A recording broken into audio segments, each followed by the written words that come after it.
क्या यहाँ पर वेल्डिंग करने वाला कोई इक्विपमेंट मिलेगा? इंग्लिश समझ जाता है कि मॉरिस के सिर पर अब भी जेल से भाग निकलने का भूत सवार है। वह कहता है कि मैं तुम्हें पहले भी बता चुका हूँ कि तुम्हारी कोशिश बेकार हो जाएगी, क्योंकि तुम पकड़े जाओगे और शायद अपनी जान भी गंवा दोगे। इतने सालों में मुझे कभी भागने का ख्याल नहीं आया, क्योंकि मैं जानता हूँ ये इम्पॉसिबल है, लेकिन तुम जिद्दी हो तो मैं क्या कर सकता हूँ, करो कोशिश। लेकिन मॉरिस को उसकी वार्निंग का कोई फर्क नहीं पड़ता। वह अगले दिन लिटमस से माचिस मांगता है और कहता है कि अगर आप मेरी मदद करेंगे तो मैं आपके चूहे को अपने हिस्से का खाना हर रोज दूंगा। लिटमस खुश होकर ये डील मान जाता है, क्योंकि लिटमस को चूहा बहुत पसंद था। उसी रात लिटमस मॉरिस को अपने माचिस पास कराता है। मॉरिस नेल कटर के एक हैंडल को निकालता है, जिससे वह एक छोटा सा बेलचा बनाने जा रहा होता है। फिर वह चम्मच को तोड़कर नेल कटर की हैंडल से जोड़ लेता है। फिर माचिस चलाकर दोनों को अच्छी तरह से वेल्ड करके एक नुकीला औजार तैयार कर लेता है। बस फिर क्या था, वो वेंट के चारों ओर खुदाई शुरू करता है। चार्ली पहरा देता है। अगर कोई गार्ड उस तरफ आया तो वह तुरंत सीटी मारकर मॉरिस को सिग्नल देगा, पर पहरा देते देते चार्ली की आंख लग जाती है और तभी वहां पर एक गार्ड आता है। पर खुशकिस्मती से एन वक्त पर इंग्लिश ने बीच में आकर उस गार्ड का ध्यान भटकाया और दूसरी तरफ इंग्लिश की बातचीत सुनते हुए चार्ली की भी आंख खुल गई, लेकिन टेंशन में वह सीटी भी नहीं मार पाता। जिसके बाद वह कोई चीज गिरा देता है तो मॉरिस उसका इशारा समझकर वेंट को कवर करके बेड पर लेट जाता है। गार्ड पूछता है कि यहाँ कुछ जलने की स्मेल आ रही है। मॉरिस कहता है, सर आपके रहते मजाल है कि कोई स्मोक करेगा, मुझे तो कोई बू नहीं आ रही है। उस गार्ड को भी ठंडक पहुंचती कि चलो कोई तो मेरी कदर करता है। उसके जाते ही मॉरिस वेंट के चारों ओर कंक्रीट निकाल देता है, लेकिन वो देखता है कि वेंटिलेशन जाली के साथ पेच भी घुसे गए हैं, जिसे काटने के लिए कोई शार्प औजार लगेगा। इस दौरान मॉरिस को जब भी बाहर जाने का मौका मिलता तब वह ग्रिल से निकली हुई सीमेंट को चुपचाप बाहर गिरा देता। अगले दिन कारपेंटर का काम करते हुए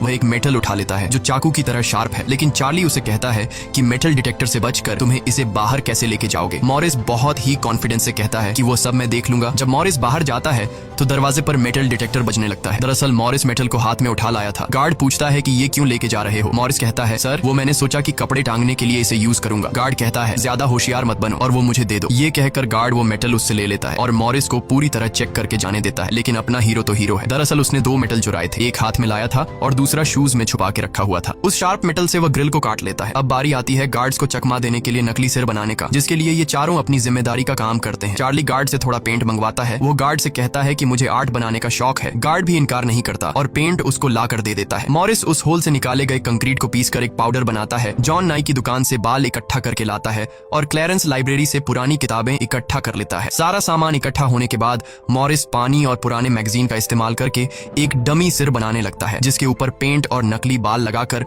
बिल्कुल रियल दिखने वाला एक नकली सिर तैयार कर लेता है। साथ ही साथ मॉरिस ने अपने प्लान को और मजबूत करने के लिए नकली कार्डबोर्ड बनाए, जिससे कोई शक नहीं कर पाएगा कि सामने की दीवार में किसी ने सुरंग बनाई है। एक रात मॉरिस ने अकेले ही ऊपर जाने का फैसला किया, जिसके लिए उसने अपनी बनाई गई नकली खोपड़ी को बेड पर रखा और उसे गर्दन तक कंबल से ढक लिया। जिसके बाद वह नकली कार्डबोर्ड लेकर सुरंग से बाहर निकल आता है। वहां मॉरिस पाइप्स को पकड़कर धीरे धीरे ऊपर छत पर चढ़ जाता है। दूसरी तरफ चार्ली बाहर पहरा दे रहा होता है। छत पर पहुंचने के बाद मॉरिस देखता है कि वहां ऊपर एक लोहे का ग्रिल है, जिस तक वह कूद कर भी नहीं पहुंच पाता। इसी बीच एक गार्ड आता है और चार्ली से पूछता है कि इतनी देर रात तक तुम पेंट क्यों कर रहे हो और तुम्हारा दोस्त मॉरिस आज इतनी जल्दी क्यों सो गया? चार्ली कहता है कि जी सर, आज मॉरिस कारपेंट्री का काम करते हुए थक गया था, इसलिए वह जल्दी सो गया। तभी अचानक गार्ड के हाथ से उसकी लाठी नीचे गिर जाती है। उसे उठाते हुए वो देखता है कि मॉरिस के बाल बहुत अजीब दिख रहे हैं। अब चार्ली डर के मारे कांपने लगता है कि आज तो काम से गए। गार्ड मॉरिस के सेल के अंदर हाथ घुसाकर उसके बाल टच करता है तो मॉरिस पूछता है, क्या हुआ सर, मेरे बाल इतने खूबसूरत हैं क्या? लकीली एन वक्त पर मॉरिस नीचे आकर वहां लेट गया था। अगले दिन मॉरिस अपने साथियों को बताता है कि छत पर एक रास्ता है,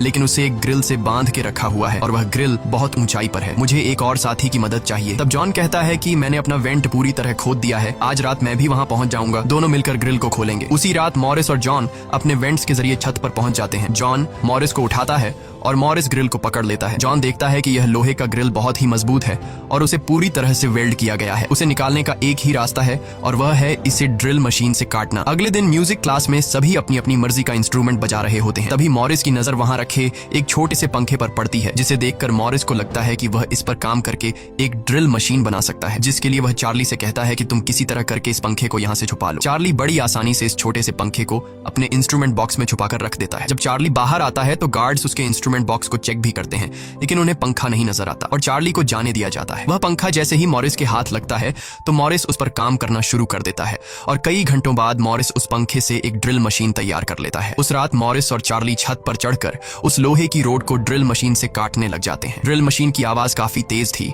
जो कि ड्रिल की आवाज को सुनकर गार्ड्स ऊपर आने लगते हैं, लेकिन तब तक मॉरिस ग्रिल का एक रोड काट देता है और ड्रिलिंग की आवाज बंद हो जाती है। ड्रिल की आवाज बंद होने के बाद गार्ड उसे नजरअंदाज करके वापस चला जाता है। अब इन चारों ने भागने के लिए अपने सभी रास्ते खोल दिए थे, जिसके बाद वह मंगलवार की रात को दुनिया की सबसे सिक्योर जेल अल्काट्राज से भागने वाले थे, जिससे आज तक कोई भी नहीं भाग पाया था। अगले दिन फिर उनकी मीटिंग होती है और वह भी मूवी हॉल में, जहां सब मूवी देख रहे होते हैं। मूवी की आवाज के बीच मॉरिस जॉन और क्लैरेंस से पूछता है कि क्या तुम्हारा वेंट तैयार हुआ है और उन रेनकोट्स का क्या हुआ जिसे हम ट्यूब बोट्स और लाइफ जैकेट्स बनाने वाले थे। वह बताते हैं कि सब तैयार है, हमारा डमी सिर भी एकदम रेडी है, बस बच निकलने की देरी है। अगली सुबह नाश्ते के दौरान मॉरिस ने डॉग की दिए हुए फूल को टेबल पर रखा। वार्डन ने जब इस फूल को देखा तो वार्डर उनकी टेबल पर आकर वहां रखे हुए फूल को मसल देता है। ये देखकर लिटमस को बहुत गुस्सा आता है, क्योंकि ये फूल डॉग का फेवरेट था और डॉग मर चुका था। लिटमस तो गुस्से में उस पर हमला करता है कि एक तो तुमने डॉग को मार दिया और दूसरी तरफ तुम उसकी दी गई एक छोटी सी निशानी को भी नहीं छोड़ रहे हो। लेकिन जैसे ही वह वार्डन पर हमला करता है, उसे अचानक हार्ट अटैक आ जाता है और वह नीचे गिर पड़ता है। मॉरिस को वार्डन पर बहुत गुस्सा आता है और चारों उसी रात बच निकलने का फैसला करते हैं। मॉरिस आधी रात का इंतजार कर रहा होता है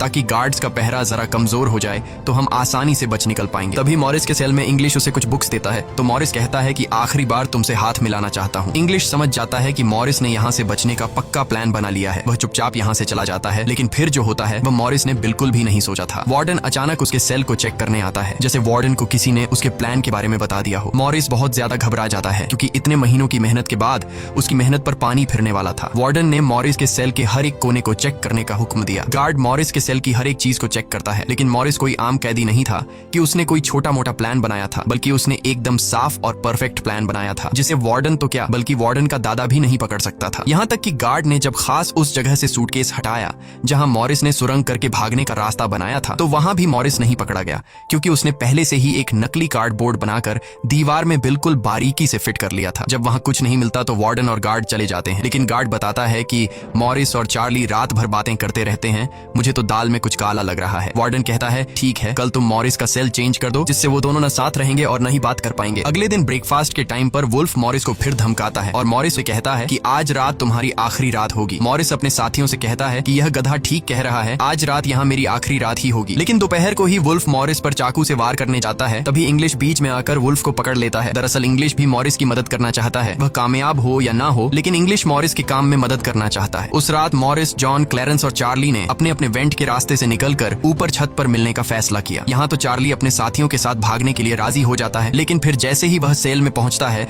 तो उसे घबराहट होने लगती है। सेल में अकेला बैठकर उसने प्लान में शामिल न होने का फैसला किया और उसके बाकी तीन साथी अपने अपने वेंट के रास्ते से निकलकर ऊपर छत तक पहुंच जाते हैं। वह तीनों काफी देर तक चार्ली का इंतजार करते हैं, लेकिन काफी टाइम गुजरने के बाद जब उन्हें लगता है कि चार्ली नहीं आएगा तो वह चार्ली को छोड़कर निकलने का फैसला कर लेते हैं। वह तीनों अपने प्लान के मुताबिक आगे बढ़ने लगे, लेकिन इधर चार्ली की आंखों के सामने उसकी आजादी का सपना दूर होता जा रहा था। वह तीनों धीरे धीरे सर्चलाइट से छुपकर भागने लगे।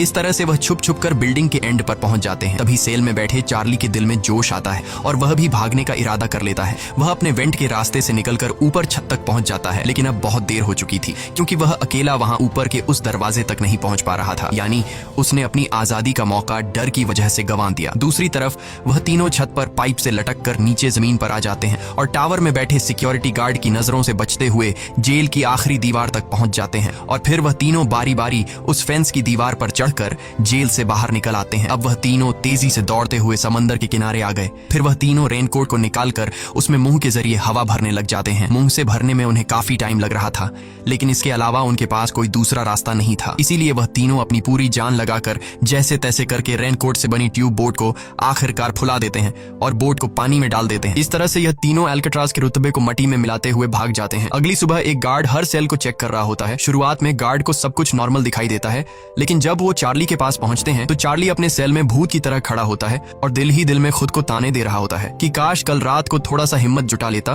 तो शायद बाकी लोगों के साथ बच निकल जाता। गार्ड पूछता है कि तुम्हारा दोस्त यह इतनी देर तक क्यों सो रहा है। यह कहकर वो मॉरिस के सेल में जाकर उसे आवाज देता है, लेकिन मॉरिस की तरफ से कोई जवाब नहीं मिलता। तो गार्ड को गुस्सा आता है और वो सेल खोलकर उसे बालों से पकड़कर उठाने की कोशिश करता है, लेकिन जब गार्ड उसे जोर से ऊपर की तरफ खींचता है तो सिर नीचे गिर जाता है। यह देखकर गार्ड के पैरों तले जमीन ही खिसक गई, क्योंकि मॉरिस अब सेल में नहीं बल्कि बाहरी दुनिया के मजे ले रहा है। बेड पर तो उसने अपना डमी हेड छोड़ दिया था, जिसके बाद पूरे अल्काट्राज में सायरन बजने लग जाते हैं। पूरे जेल में यह बात फैल गई कि जेल से कुछ कैदी भाग चुके हैं, जिसके बाद वार्डन जेल के चप्पे चप्पे में उन तीनों को ढूंढने लगता है।